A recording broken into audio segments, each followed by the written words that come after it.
Hi, welcome to our YouTube channel. ඔන්න අද අපි වැස්සෙම යන්නේ කාලයකට විතරක් යන්න පුළුවන් තැනකට. හැබැයි අපි එතනට යන්න කලින් අපිට මගදී හම්බුණු ලස්සන මේ පාරවල් ටික බලලා ඉන්නකෝ. ඇත්තට මේ පාරවල් වල යද්දි හම්බුණු මේ view ටික නම් මාරම ලස්සනයි. ඒ වෙලාවේ තිබ්බ වැස්සත් එකේ පාරවල් ලස්සනටම පෙනුණා.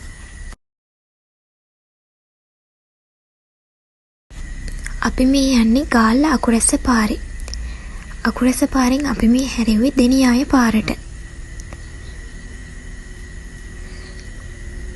මේ විල්යායවල් මැදින් යන මේ පාර ඇත්තටම මාරම ලස්සනයි. ලංකාව කොච්චර ලස්සන රටක්ද කියලා ඇත්තටම මේ වගේ ගමන් යද්දී හොඳටම තේරෙනවා.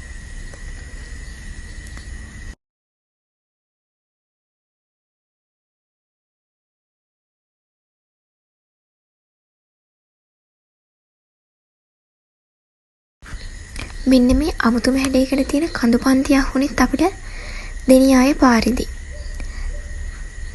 මේ වීඩියෝ එක බලන ඔයාලා කවුරු හරි මේ කඳු පන්තියනේ කියන නම දන්නව නම් කමෙන්ට් කරන් යන්න. අපිට දැනගන්න පුළුවන් නේ. ඇත්තටම ඉතින් මේක කොළ පාට ලෝකයක්ම තමයි. බලන්නකො ලස්සන.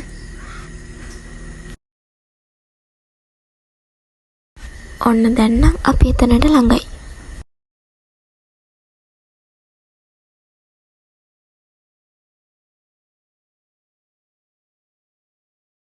මෙතනට ආපු කෙනෙක් නම් දන්න ඇති මේ කොහෙද කියලා.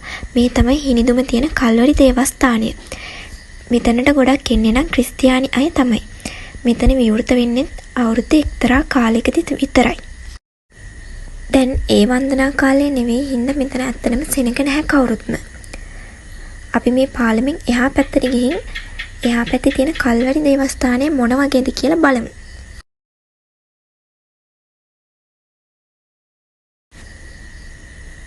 මේ පාලම වහලා නැහැ. මේ වන්දනා කාලේ උනේ නැති වුණාට එතනින් ඕන කෙනෙක්ට යන්න පුළුවන්.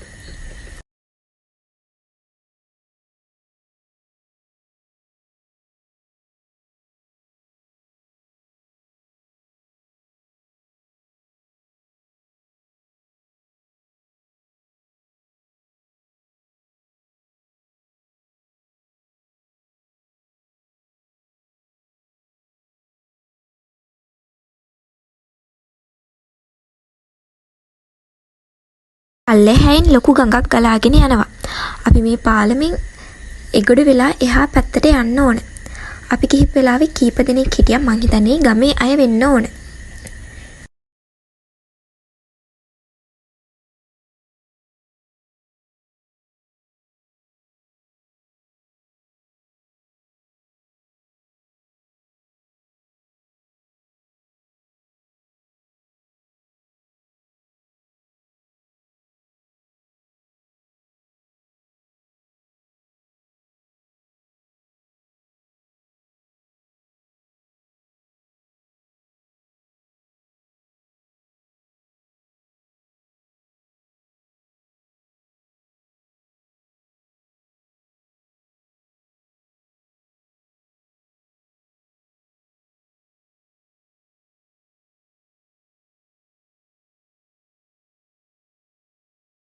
මෙතන හරිම গুপ্ত පෙනුමක් තියෙන්නේ.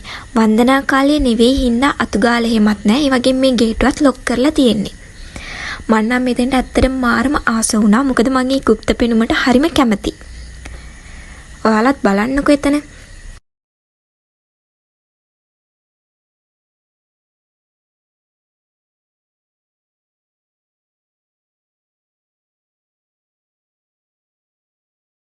අපි මෙතන වන්දනා කාලේ ආවනම් බලන්න ගොඩක් දේවල් තියෙවි.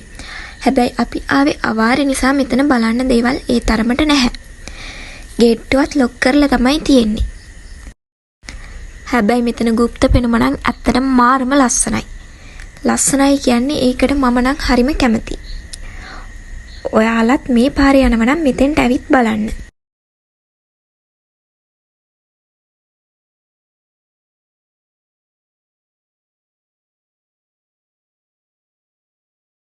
එළියෙන් යන්න පුළුවන් තැනකට තිබුණේ මෙන්න මෙතන විතරයි.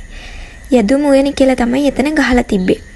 මම නම් මේකේ ඇතුළට යන්න කැමති වුණත් මගේ බෝයිෆ්‍රෙන්ඩ් කැමති උනේ නෑනේ මං ඒක ඇතුළට ගිහින් බලනවට. එතන ඇතුලේ මම දැක්ක විදියට තිබුණේ ජේසුතුමාගේ උපතේ ඉඳන් මරණය දක්වා සිදුවීම් එක එක පිළිම වලින් හදලා එහාට. එතනින් වැඩි දුර ගියේ නැති නිසා ඉතින් බලන්න උනේ නැහැ.